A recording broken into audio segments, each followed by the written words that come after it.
أعوذ بالله من الشيطان الرجيم. بسم الله الرحمن الرحيم. ألم تر إلى الذين خرجوا من ديارهم وهم ألوف حذر الموت فقال لهم الله موتوا ثم أحياهم إن الله لذو فضل على الناس ولكن أكثر الناس لا يشكرون. وقاتلوا في سبيل الله واعلموا أن الله سميع عليم.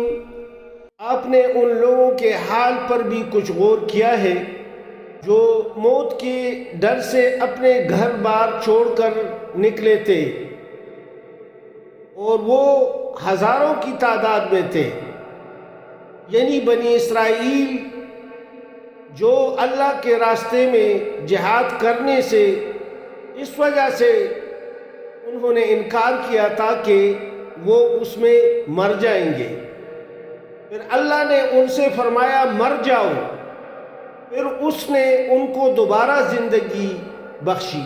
حقیقت یہ ہے کہ اللہ انسان پر بڑا فضل فرمانے والا ہے، مگر اکثر لوگ شکر ادا نہیں کرتے۔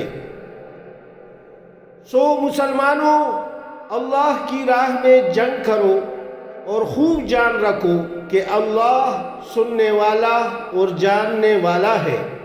وَلَمَّا بَرَزُوا لِجَالُوتَ وَجُنُودِهِ قَالُوا رَبَّنَا أَفْرِغْ عَلَيْنَا صَبْرًا وَثَبِّتْ أَقْدَامَنَا وَانصُرْنَا عَلَى الْقَوْمِ الْكَافِرِينَ فَهَزَمُوهُمْ بِإِذْنِ اللَّهِ وَقَتَلَ دَاوُودُ جَالُوتَ وَآتَاهُ اللَّهُ الْمُلْكَ وَالْحِكْمَةَ وَعَلَّمَهُ مِمَّا يَشَاءُ وَلَوْلَا دَفْعُ اللَّهِ النَّاسَ بَعْضَهُم بِبَعْضٍ لَفَسَدَتِ الْأَرْضُ ولكن الله ذو فضل على العالمين. تلك آيات الله نتلوها عليك بالحق وإنك لمن المرسلين.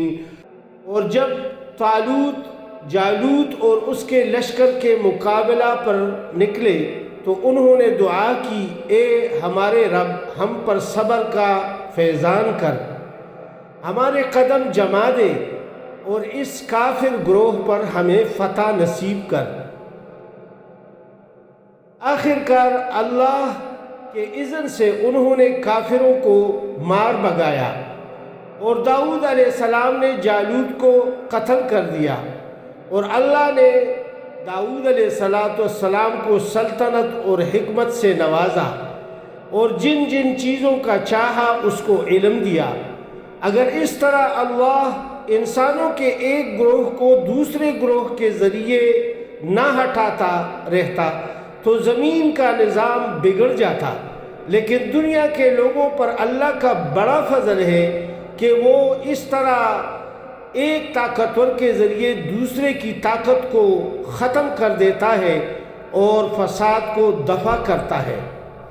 یہ اللہ کی آیات ہیں جو ہم ٹھیک ٹھیک آپ کو سنا رہے ہیں، اور آپ یقیناً ان لوگوں میں سے ہو جو رسول بنا کر بھیجے گئے ہیں۔ صدق اللہ العظیم. سچ فرمایا اللہ رب العزت نے۔